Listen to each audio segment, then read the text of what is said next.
Good afternoon. I am Michelle Corbin Okeke, and this is a short webinar about Quizlet. I am Michelle Corbin Okeke.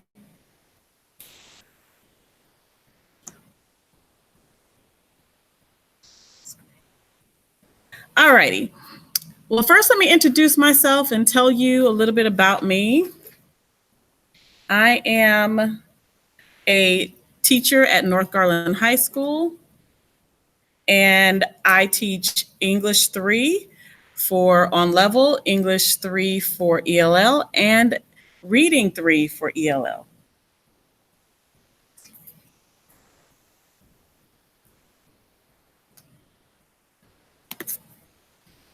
All right, let me go ahead and bring up my screen so that you can see it. And share. All right.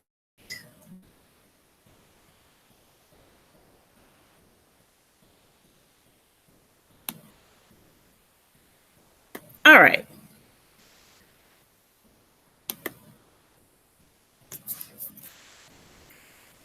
All right, again, we are looking at Quizlet today and how to use Quizlet in your classroom.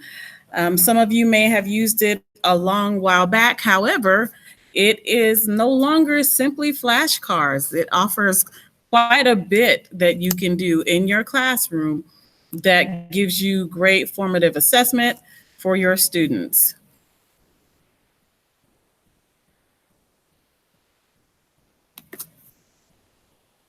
Again, welcome. And my name again is Michelle Corbin Okeke. I have Mrs.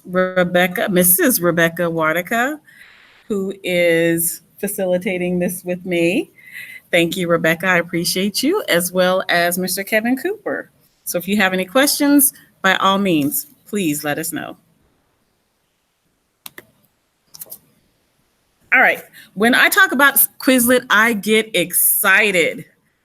Quizlet in your classroom is amazing because it has so many different features. Our objective today is to, as you can see, show you how you can use Quizlet in your classroom. Let me get rid of this. There we go. Sorry about that, you guys. All right. Using Quizlet employs ISTE standards of global collaboration. Often we need our kids to collaborate and we want to promote collaboration. However, we still want them to have to learn and work. So this means allowing your students to use digital tools to broaden their perspectives and enrich their learning by collaborating with others and working effectively in teams locally and globally, because this can be used not just here. All right, materials. What do you need? You need a computer. The teachers need their computer. You need a phone or an iPad. That way the students can participate. And what I'm going to do now is I'm going to start a video and show you what this looks like when you log in.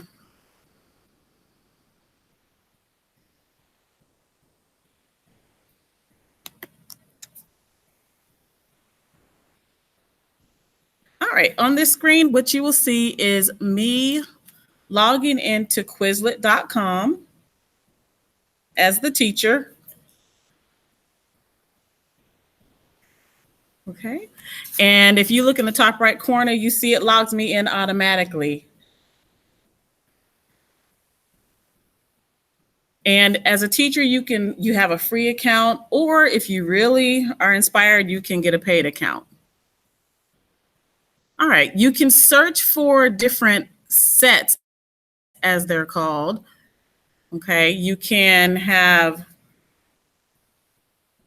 search for whatever topic it is, whether it be, and for me, I teach English 3, obviously, that is there on the screen. We were studying the Harlem Renaissance, so that was one of the things that I looked up. And as you see, there are other ones that are already made that you can choose from. So I'm scrolling down so you can see the ones that I could choose from, and they have a range from a few questions to a lot. All right, once you've chosen a set, if you look on the left-hand side of the screen, you can see the different options. Flashcards, that's what people generally think of Quizlet. Flashcards, you flip the card over and it gives you either a term or a definition.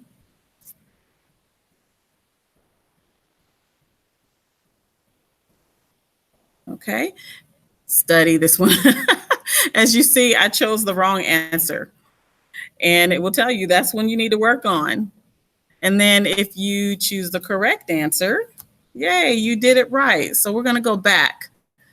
And then we're going to click on the right section.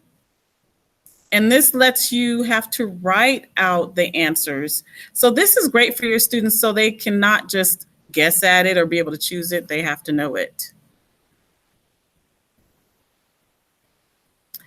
This one is typing what you hear. What's interesting because you have to listen to it, and of course you cannot hear, and I apologize for that.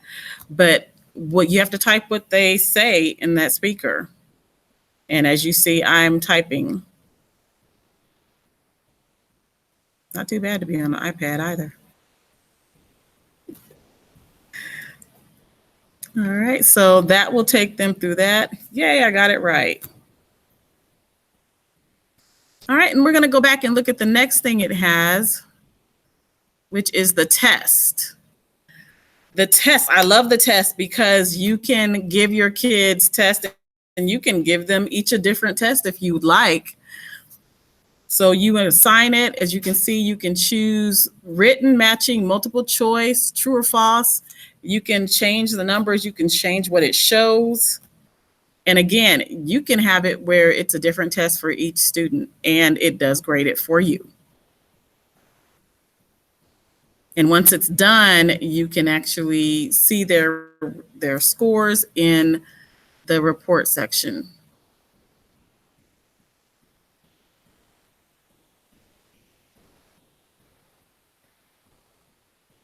All right, we're going to go back and we have matching, gravity. These are actually like games. And I don't think I start this game because that is something you can explore on your own, but it is the game, gravity. This game, you have to choose the right answer to explode the asteroid. And you can see you can change where it shows just your start or your favorite questions. You can change it from easy, medium, or difficult, or hard. So you see how the question comes down, and I have to lower my keyboard to actually see where to type on my iPad. And so I could have typed the answer there, but I'm going to go back. And then next we have my favorite, Quizlet Live. Quizlet Live is what you can, basically it's a game you play with your students and they have to team up and each student has their separate phone or their device that has answers, okay? You tell them to go to Quizlet.live, type in the code or scan the QR code and you see it says waiting for 4 students. You have to have a minimum of 4 students to play and it puts them in teams automatically.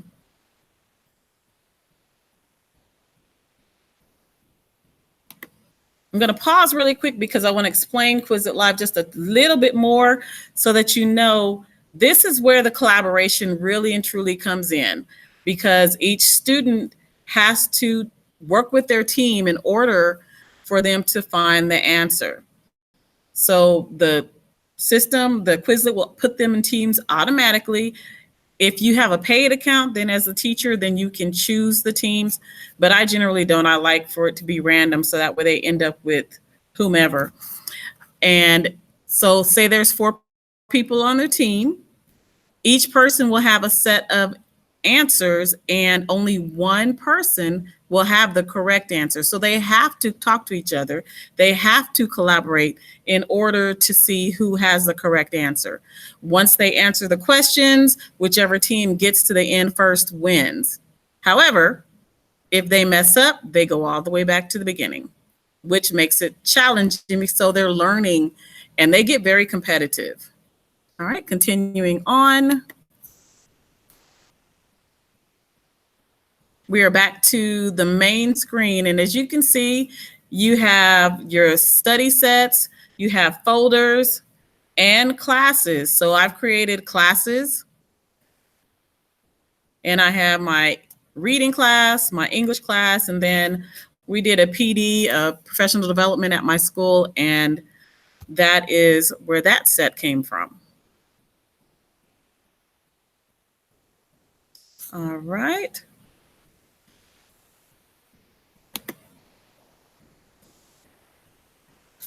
All right, so to keep it simple, here are the procedures for starting to use Quizlet for yourself. You log in. If you have a Google login, then generally you can just go ahead and log in with your Google teacher credentials, and that way you can get a free teacher account. All right, then you either choose or create your Quizlet sets. And then once you do that, you just decide what you want them to do with that set. All right, so whatever activity, whether it's Quizlet Live, whether you want them to just study and learn the material, you can look in and see what it is they have been working on and if they're actually doing the assignments. One of the things I like for them to do is if they get to a point where they're about to move on, before they get out of it, I tell them take a screenshot and submit it into a Google Classroom, generally an assignment that I have already created. All right. If you need professional development hours, then you can also earn those. There's this link right here. You can click on the link and that will allow you to earn hours and credit for professional development. All right. Do you have any questions at this time?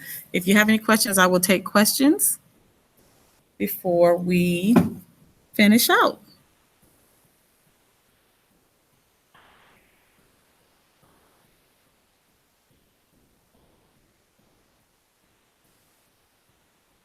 All right.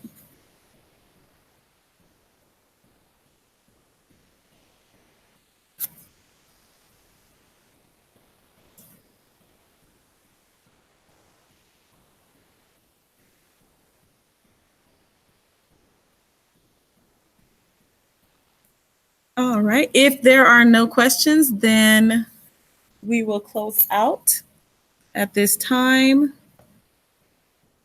Thank you so much for participating in my webinar.